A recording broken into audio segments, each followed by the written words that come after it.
हाय दोस्तों, study classes M विश्वास में आप सभी का स्वागत है।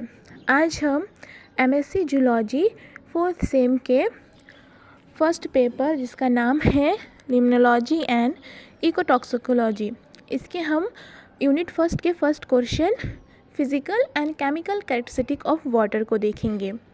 तो सबसे पहले इसके सिनॉप्सिस को देख लेते हैं।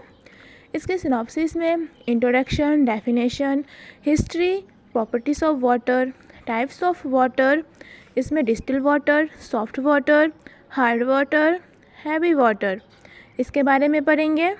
फिर हम देख लेते हैं फॉर्म्स ऑफ वाटर, मतलब वाटर कितने फॉर्म्स में पाया जाता है। ये सॉलिड अवस्था में पाया जाता है, लिक्विड एंड गैस फॉर्म में पाया जाता है। इसके बाद इसका जो मेन टॉपिक है वो है physical characteristic of water and chemical characteristic of water. ये दोनों इसका मेन टॉपिक है जिसको हमें पढ़ना है। उसके बाद इसके सिग्निफिकेंस ऑफ वाटर, फिर कॉन्क्लूजन एंड रेफरेंस को हम देखेंगे। सबसे पहले इसके इंट्रोडक्शन को हम देख लेते हैं। वाटर एक पारदर्शी रंगहीन रासायनिक पदार्थ है। आप सभी को पता है कि वाटर एक पारदर्शी पदार्थ है, मतलब वो आर पार उसमें दिखाई देता है जब वो शुद्ध अवस्था में होता है वाटर, और ये रंगहीन भी होते हैं, इसका कोई कलर नहीं होता है। यहाँ नॉर्मल केमिकल सब्सटेंस है जो 2 हाइड्रोजन तथा ऑन ऑक्सीजन से बना है, अर्थात 2 हाइड्रोजन एंड 1 ऑक्सीजन मिलके वाटर का निर्माण करते हैं। यह अर्थ पर पाए जाने वाला एकमात्र पदार्थ है जो 3 फिजिकल स्टेट में पाया जाता है, यानी ये 3 फॉर्म में पाया जाता है, गैस, लिक्विड एंड सॉइल्ड अवस्था में।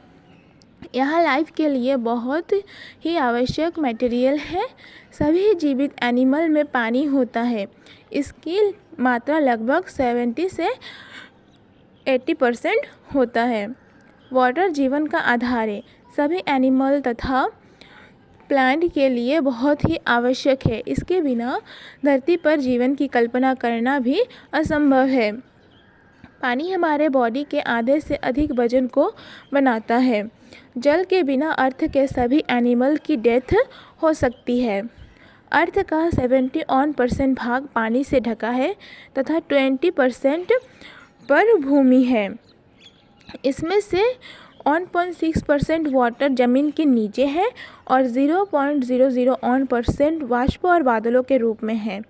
अर्थ के सतह पर जो वाटर है उसमें 97% सागरों और महासागरों में जो नमकीन तथा पीने योग्य नहीं है, अर्थात तो जो वाटर अर्थ के सतह पर है, मतलब लैंड पर जो वाटर है उनमें से 97% जो वाटर है वो सागर और महासागरों में पाया जाता है, जो कि नमकीन होता है और पीने योग्य नहीं होता है।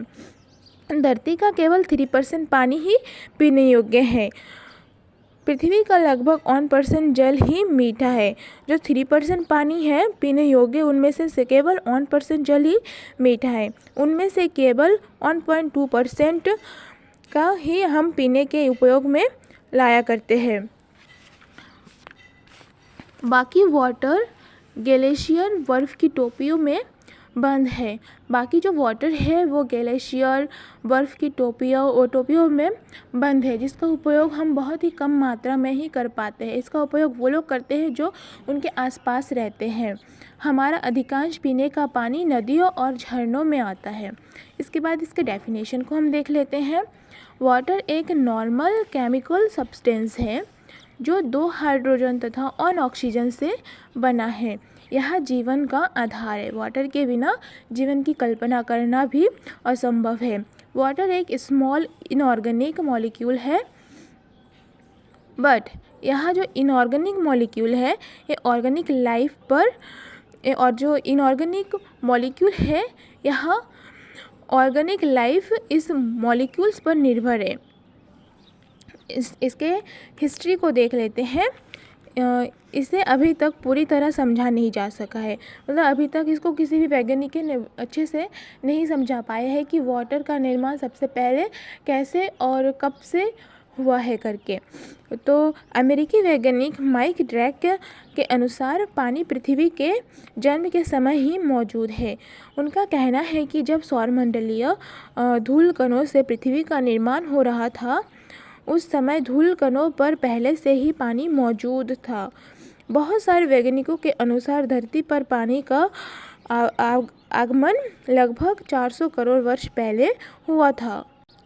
अब इसके प्रॉपर्टीज ऑफ वाटर। वाटर ही एक ऐसा पदार्थ है जो 3 अवस्था ठोस, द्रव, गैस में पाया जाता है। जल जब ठोस अवस्था में हो तब यह द्रव अवस्था में तैरता है, यानी कि आप देखे होंगे जो बर्फ़ के टुकड़े होते हैं वो नॉर्मल वाटर के ऊपर तैरते हैं। जल ज्वलनशील पदार्थ नहीं होता है। गैर ज्वलनशील होते हुए भी पानी में आग लगाया जा सकता है, यानी दूसरे केमिकल के थ्रू वाटर में आग लगाया जा सकता है, लेकिन यह ज्वलनशील पदार्थ नहीं है। शुद्ध जल पारदर्शी होता है। सबको पता है कि जो शुद्ध जल होता है वो पारदर्शी होता है, जैसे कि झरने का वाटर। और दूसरी तरफ हम तालाब के वाटर को देख लेते हैं, वो अपारदर्शी होता है क्योंकि उसमें बहुत सारे गंदगी होते हैं। इसका जो रासायनिक सूत्र होता है H2O होता है। क्वथनांक 100 डिग्री सेल्सियस, घनत्व 997 kg और इसका जो गलनांक होता है 0 डिग्री सेल्सियस।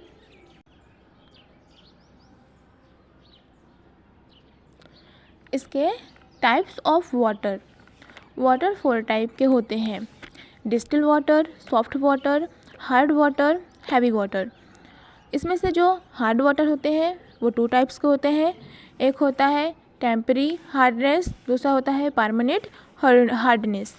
इसमें से हम सबसे पहले देखेंगे डिस्टिल वाटर को। डिस्टिल वाटर सबसे शुद्धतम वाटर होता है। इसे आंसू जल भी बोला जाता है। यह वाटर शुद्ध इसलिए होता है क्योंकि इसमें केवल H2 ही पाया जाता है, इसके अलावा कुछ भी नहीं पाया जाता है। यानी कि जो शुद्ध वाटर होता है इसमें दूसरे कोई भी केमिकल सब्सटेंस नहीं पाया जाता है, केवल H2O ही पाया जाता है। डिस्टिल वाटर को आसवन विधि द्वारा बनाया जाता है। इसका किसी भी प्रकार का टेस्ट नहीं होता है। इसको आसवन विधि द्वारा बनाया जाता है, यानी कि एक विधि होता है जिसके द्वारा इसको शुद्ध किया जाता है, डिस्टिल किया जाता है, और इसका किसी भी प्रकार का कोई टेस्ट नहीं होता है। जैसे कि दूसरे वाटर को हम पिएंगे, डिस्टिल वाटर के अलावा दूसरे वाटर को हम पिएंगे तो उसमें टेस्ट पाया जाता है, क्योंकि वो उसमें दूसरे प्रकार के केमिकल भी मिला हुआ होता है। लेकिन इसमें किसी भी प्रकार का कोई भी कुछ भी मिला हुआ नहीं रहता है, दूसरे प्रकार के कोई भी केमिकल सब्सटेंस नहीं मिला हुआ होता है, इसलिए इसमें किसी भी प्रकार का टेस्ट नहीं पाया जाता है। अब इसको देखते हैं हम बनाने की विधि। शुद्ध जल को हीटर द्वारा गर्म किया जाता है। जो अशुद्ध वाटर होता है, अशुद्ध जल को हीटर द्वारा गर्म किया जाता है, जिससे शुद्ध जल वाष्प बनकर उड़ जाता है और अशुद्ध पदार्थ रह जाता है। फिर कंडेंसर द्वारा वाटर को ठंडा किया जाता है तथा कंडेंस्ड रिसीवर में डिस्टिल्ड वाटर को रखा जाता है। जैसे कि आप लोग इस डायग्राम में देख सकते हो किस प्रकार से एक इलेक्ट्रॉनिक हीटर के द्वारा इस वाटर को गर्म किया जा रहा है, जो कि अशुद्ध वाटर है, और थर्मामीटर के थ्रू इसके तापमान को नापा जा रहा है कि वाटर ठंडा है या गर्म है। फिर ये वाटर यहाँ पे वाष्प बनकर ऊपर उठता है। जो शुद्ध वाटर होता है वो वाष्प बनकर ऊपर उठने लगता है और जो अशुद्ध पदार्थ होता है नीचे रह जाता है। और शुद्ध वाटर यहाँ से होते हुए इस स्थान पर यहाँ पे कंडेंसर में चला जाता है। यहाँ पर वाटर को ठंडा किया जाता है और यहाँ से वाटर ठंडा होकर यहाँ से होते हुए यहाँ पर आते हैं, कंडेंस्ड में आते हैं, और इसको हम पीने के लिए यूज़ करते हैं। डिस्टिल वाटर को पीने के लिए यूज़ करते हैं। फिर घाव वगैरह धोने के लिए यूज़ किया जाता है।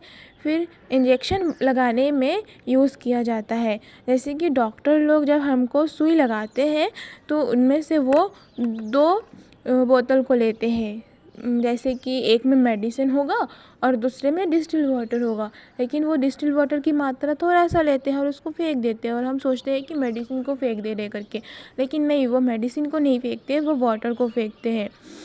क्योंकि जो अगर वो नॉर्मल किसी दूसरे वाटर से सुई को लगाएंगे तो वो हमारे बॉडी के अंदर जाकर कुछ प्रॉब्लम कर सकते हैं, इसलिए वो डिस्टिल्ड वाटर का यूज़ करते हैं क्योंकि ये वाटर प्योर होता है एकदम। उसके बाद हम देख लेते हैं सॉफ्ट वाटर।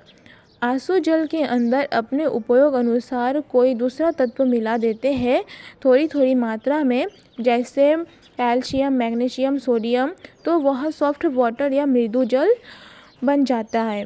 इससे वाटर का टेस्ट बढ़ जाता है क्योंकि इनमें विभिन्न प्रकार के तत्व मिल जाता है।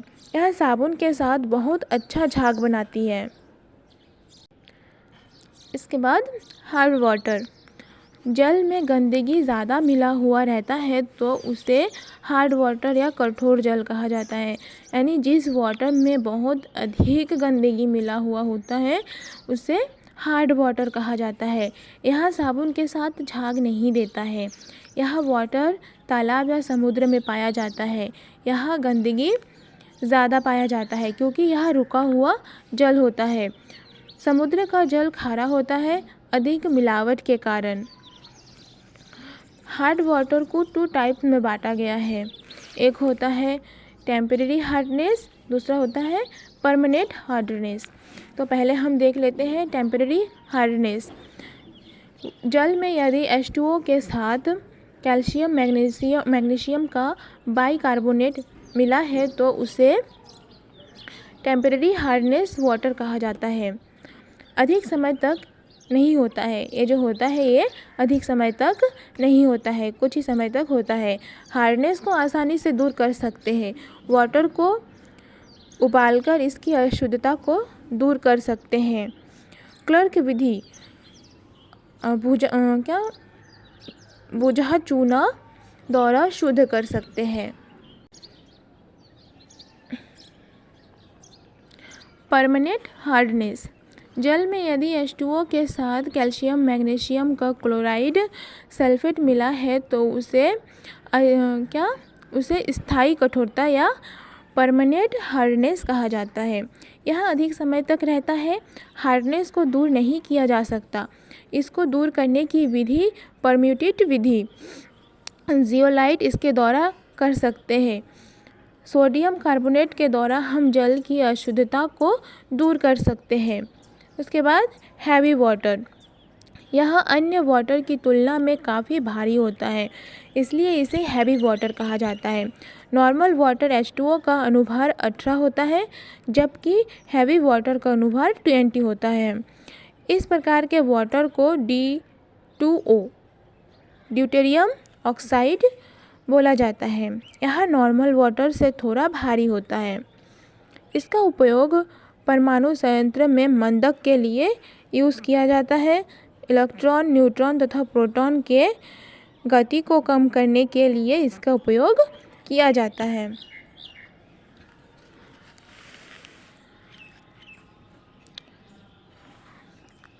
इसका क्वथनांक 0.14 डिग्री सेल्सियस। इसकी खोज यूरे ने किया था। जल के 600 अणु में एक अणु भारी जल का होता है। इसका निर्माण उड़ीसा के तालचर में होता है।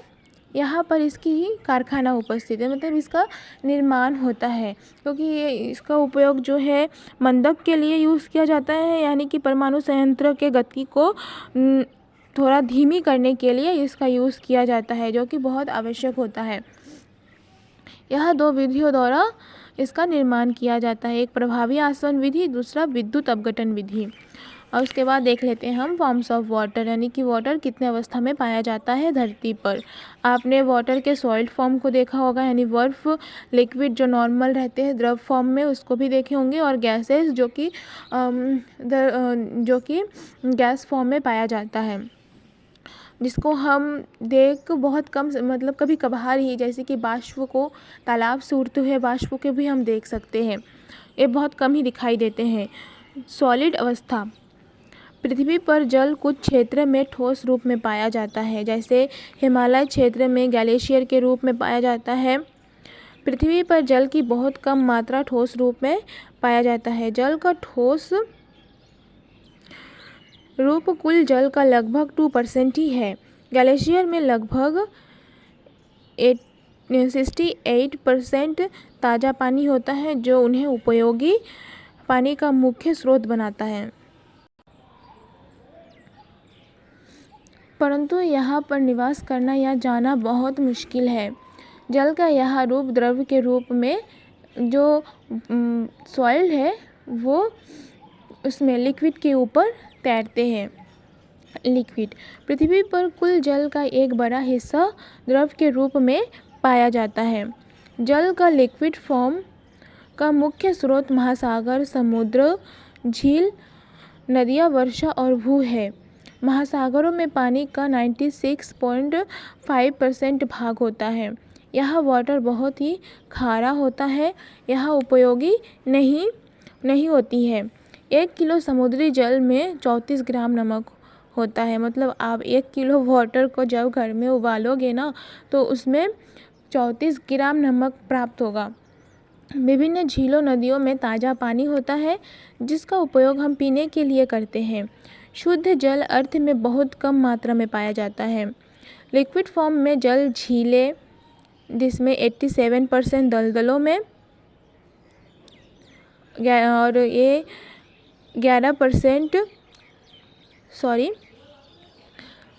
झील में 87% और दलदलों में 11% और नदियों में 2% मौजूद है।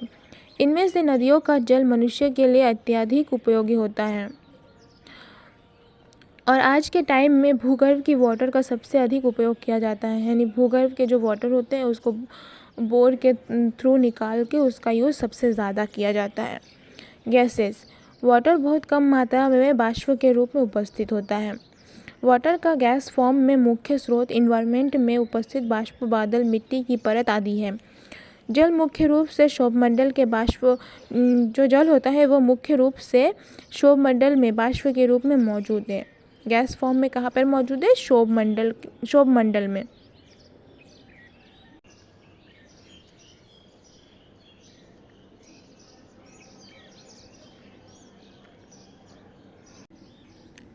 फिजिकल कैरेक्टरिस्टिक ऑफ वाटर, ये हमारा मेन टॉपिक है।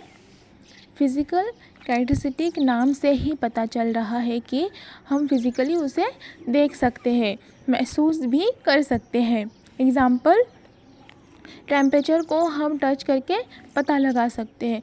वाटर के टेम्परेचर को हम टच करके महसूस कर सकते हैं, यानी कि वाटर का फिजिकल कैरेक्टर है टेम्परेचर। इसके colour, floating, debris, turbidity and suspend solids को देखकर एंड टेस्ट एंड ऑर्डर को स्मेल करके पता लगा सकते हैं। इन सभी चीज़ों से हम फिज़िकल कैरेक्टर्स का पता लगा सकते हैं। फिज़िकल कैरेक्टर्स, वाटर के जो फिज़िकल कैरेक्टर्स हैं वो क्या क्या है? एक होता है turbidity, colour, taste and odour, temperature, specific conductivity. अब इसके सबसे पहले टर्बिडिटी को देख लेते हैं। जिस वाटर में सस्पेंडेड मैटर जैसे क्ले, स्टील और अदर फिनेली डेविडेट ऑर्गेनिक मटेरियल्स घुले हुए रहते हैं उस वाटर को टर्बिडिटी वाटर कहा जाता है। यानी कि जिस वाटर में मैलापन, गंदगी पाया जाता है उस वाटर को टर्बिडिटी वाटर कहा जाता है। सभी गंदगी के कारण water muddy, cloudy and turbid form में आ जाता है, अर्थात मटमैला हो जाता है। टर्बिडिटी वाटर फाइनेसेस एंड उनमें उपस्थित पार्टिकल्स के ऊपर डिपेंड करता है। टर्बिडिटी वाटर देखने में अच्छा नहीं लगता क्योंकि इनमें गंदगी रहती है। गंदगी आ जाने से लाइट आर पार नहीं हो पाता।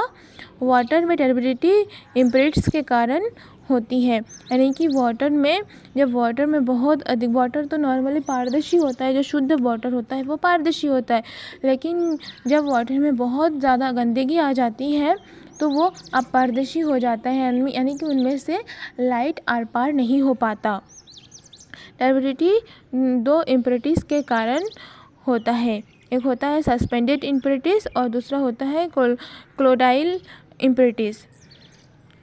और टर्बिडिटी को मेज़र करने के लिए निम्नलिखित इंस्ट्रूमेंट का उपयोग किया जाता है। इनमें से सबसे ज़्यादा इम्पोर्टेंट है जैक्सन टर्बिडीमीटर और दूसरा होता है नेफेलोमीटर। जैक्सन टर्बिडीमीटर आप इस डायग्राम में देख सकते हैं। जैक्सन टर्बिडीमीटर को किस तरीके से मेज़र किया जा रहा है। विधि, इसको जो बनाने की विधि है वाटर को, उसको हम देख लेते हैं। टर्बिड वाटर का एक सैंपल लेते हैं, यानी कि जो गंदा वाटर है उसका एक सैंपल लेते हैं और उस सैंपल को इस इसमें डाला जा रहा है और इसके नीचे इसमें जो वाटर है वो गंदा वाटर है और इसके नीचे एक कैंडल को रखा जा रहा है और इसके अंदर आप जितना वाटर डालते जाओगे, यानी कि गंदा वाटर डालते जाओगे, ये जो लाइट होता है वो कम दिखाई देने लगता है। ठीक है, और कुछ समय के बाद लाइट दिखना बिल्कुल बंद हो जाता है। आप इसको जब पढ़ोगे अच्छे से तब आपको ये समझ में आ जाएगा।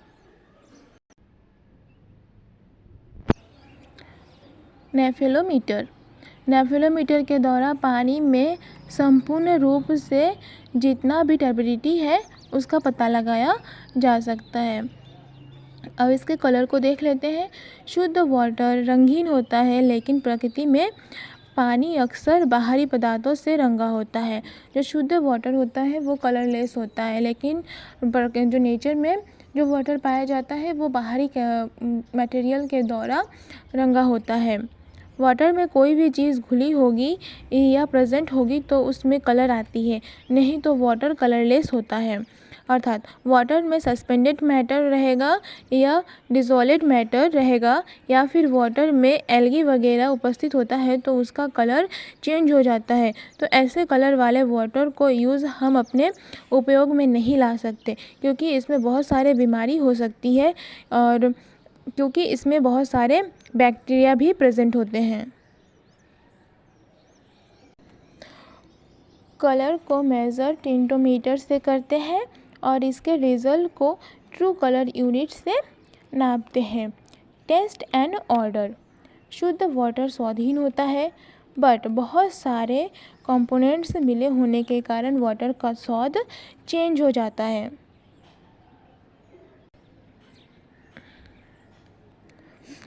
टेस्ट का अर्थ होता है वाटर का स्वाद या वाटर का ऑर्डर टेस्ट का अर्थ होता है वाटर का स्वाद और ऑर्डर का अर्थ होता है वाटर की स्मेल, खुशबू या वाटर की बदबू। टेस्ट एनी ऑर्डर के अकॉर्डिंग हम वाटर का यूज़ करते हैं। यदि वाटर का टेस्ट एंड स्मेल अच्छा होता है तो हम उसको पीने के लिए यूज़ करते हैं, नहीं तो हम उसको इग्नोर कर देते हैं या फिर यूज़ नहीं करते हैं। कुछ dissolved gases like carbon dioxide, hydrogen sulphate, methane etc. ये सभी वाटर के टेस्ट को इफ़ेक्ट करते हैं। कुछ chemical component like phenol, sodium chloride, iron compounds, carbohydrate and sulphates होते हैं जो वाटर के टेस्ट को बदलते हैं। कुछ biological impurities and mineral salts, ये सभी वाटर के टेस्ट को चेंज कर देते हैं। ये सभी जब बहुत अधिक मात्रा में मिल जाता है तो वाटर का स्मेल बहुत गंदा हो जाता है, लाइक नाले का पानी, गटर का पानी। वाटर के ऑर्डर को नापने के लिए TON का यूज़ किया जाता है।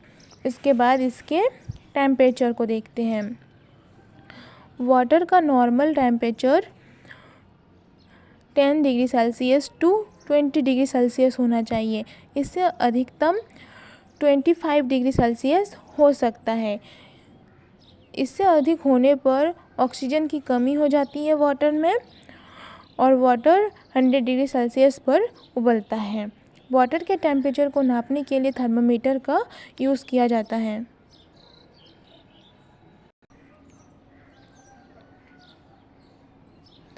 स्पेसिफिक कंडक्टिविटी यानी कि वाटर की सुचालकता। डिसॉल्व्ड सॉल्ट की उपस्थिति में वाटर में कंडक्टिविटी आती है। शुद्ध वाटर बिजली की अच्छा सुचालक नहीं होता है। जब वाटर में डिसॉल्व्ड सॉल्ट मिल जाता है तो वह कंडक्टिविटी बन जाता है। जैसे जैसे वाटर में आयनों की मात्रा बढ़ते जाएगी वैसे वैसे वाटर की चालकता बढ़ते जाएगी। अब जब फिज़िकल कैरेक्टर यहाँ तक था, अब हम देख लेते हैं chemical characteristic of water. Water के केमिकल कैरेक्टरिस्टिक को हम देख के नहीं पहचान सकते, क्योंकि जो केमिकल होते हैं वो वाटर के अंदर घुली हुई अवस्था में पाया जाता है। कई बार वाटर का कलर बिल्कुल चेंज नहीं होता है, जिससे वाटर साफ दिखाई देते हैं, बट इसके अंदर केमिकल उपस्थित होते हैं जिसके कारण हमें नुकसान भी हो सकता है। इसलिए केमिकल कैरेक्टर को जानना बहुत ही आवश्यक है। खेत में जब केमिकल खाद को डाला जाता है तो वह मिट्टी के द्वारा वाटर में चला जाता है, जिससे वाटर खराब हो जाता है।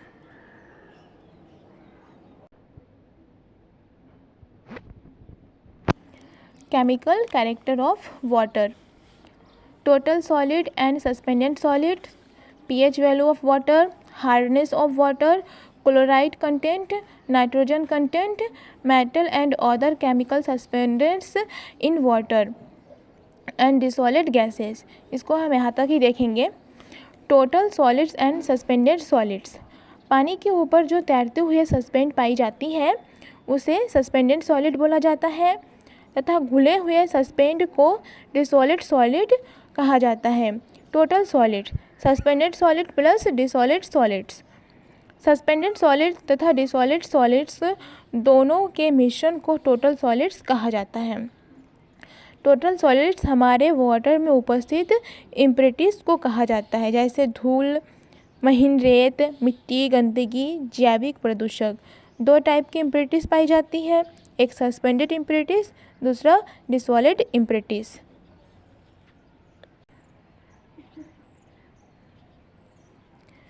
pH value of water. Water के द्वारा हमें यहाँ पता चलता है कि pH के द्वारा हमें यहाँ पता चलता है कि वाटर एसिडिक है या बेसिक, अर्थात वाटर में एसिड की मात्रा अधिक है या बेसिक की मात्रा। pH का रेंज 0.14 तक होता है।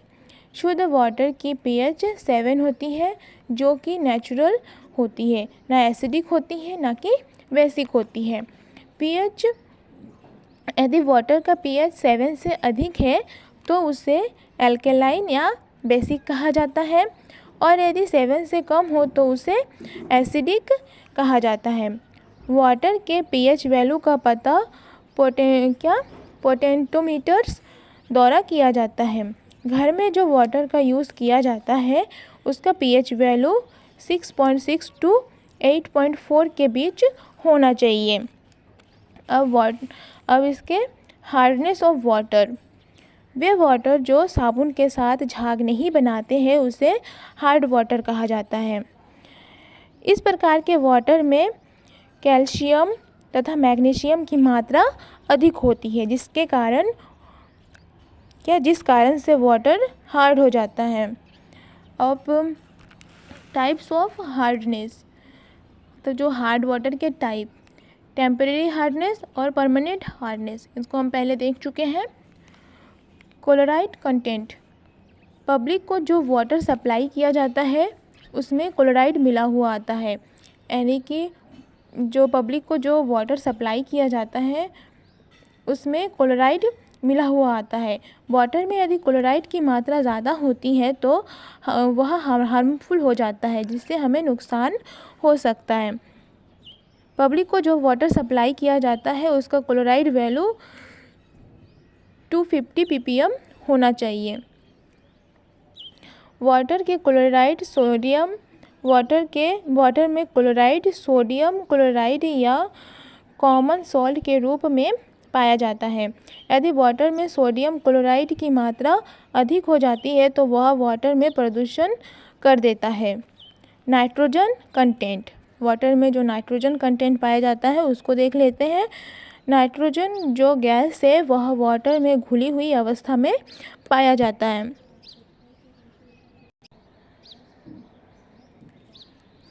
ऑर्गेनिक मैटर की उपस्थिति में वाटर में नाइट्रोजन पाया जाता है। जैसे पेड़ पौधे सड़े गले पत्ते के डिकम्पोजिशन से वाटर में नाइट्रोजन का निर्माण होता है। यह 4 रीजन से होता है। एक फ्री अमोनिया, दूसरा ऑर्गेनिक मैटर और तीसरा है नाइट्राइट्स और nitrates. Free ammonia organic matter के डिकम्पोजिशन का फर्स्ट स्टेज फ्री अमोनिया होता है। ऑर्गेनिक मैटर के डिकम्पोजिशन के पहले वाटर में नाइट्रोजन की मात्रा कितनी थी उसकी पता चलता है। और उसके बाद है नाइट्राइट्स। ऑर्गेनिक मैटर पूरी तरह से वाटर में ऑक्सीडाइज्ड नहीं हुआ होता है। और नाइट्रेट्स ऑर्गेनिक मैटर पूरी तरह से वाटर में ऑक्सीडाइज हो जाता है, जिससे पोल्यूशन की मात्रा का पता चलता है। इसके बाद हम देख लेते हैं matter and other chemical substance in water. Water में यदि कोई मेटल मिला हुआ होता है तो उसका कलर चेंज हो जाता है। आयरन वाटर में 0.3 ppm से ज़्यादा नहीं होना चाहिए। इससे ज़्यादा अगर हो तो कपड़े धोने पर कपड़े का कलर डिस्कलर हो जाता है। मैग्नीज 0.05 ppm होना चाहिए। कॉपर 1.3 ppm होना चाहिए और सल्फेट 250 ppm होना चाहिए। फ्लोराइड 1.5 ppm होना चाहिए। इससे अधिक ज़्यादा होता है तो human lungs and other respiratory organ पर इफ़ेक्ट पड़ता है। फ्लोराइड की मात्रा है वह 0.8 to 1.0 से कम हो तो जो टीथ होते हैं हमारे वो ख़राब होने लगते हैं। डिसॉल्यूट गैसेस एटमॉस्फेयर के कारण वाटर में गैस घुली हुई अवस्था में पाया जाता है। जैसे कि nitrogen, methane, hydrogen sulphate, carbon dioxide and oxygen. Water में घुले गैसेस के ppm वैल्यू हमें पता होना चाहिए, जिससे यह पता चले कि वाटर पीने योग्य या उपयोगयोग्य है या नहीं। अगर ख़राब होता है तो उसे प्यूरिफाई करके उपयोग कर लिया जाता है। सिग्निफिकेंस ऑफ वाटर के बिना पृथ्वी पर कोई भी एनिमल जीवित नहीं रह सकता है। फसलों के उत्पादन और कृषि के लिए जल का इस्तेमाल किया जाता है। वाटर से बिजली तैयार किया जाता है जो ह्यूमन के लिए बहुत ही अधिक उपयोगी है। बिना जल के कोई पेड़ पौधे विकसित नहीं हो सकते। वाटर का उपयोग मशीनों को ठंडा रखने के लिए किया जाता है। वर्षा के रूप में जल का बहुत महत्व है। वर्षा होने पर सभी पेड़ पौधे हरे हो जाते हैं और उन्हें नया जीवन प्राप्त होता है, अर्थात जीवन का आधार ही वाटर है। इसके बाद इसको कैलकुलेशन। वाटर पृथ्वी पर एक महत्वपूर्ण पदार्थ में से एक है। पृथ्वी पर जितने भी जीवित प्राणी हैं उन्हें जीवित रहने के लिए वाटर की आवश्यकता होती है। यदि पानी नहीं होगा तो पृथ्वी पर जीवन भी नहीं होगा, ख़त्म हो जाएगा। पृथ्वी पर पानी की कोई कमी नहीं है, बट केवल 3% पानी ही उपयोग में लाया जाता है। इसके बाद इसके रेफरेंस को देख लेते हैं। Fundamental of limnology, Arvind Kumar. Thank you दोस्तों, आप इस वीडियो को आगे बढ़ाइए, लाइक कीजिए, शेयर कीजिए एंड सब्सक्राइब कीजिए ताकि ये वीडियो आगे जाकर उन सभी स्टूडेंट तक पहुंच पाए जिनको इसकी आवश्यकता है। बहुत बहुत धन्यवाद।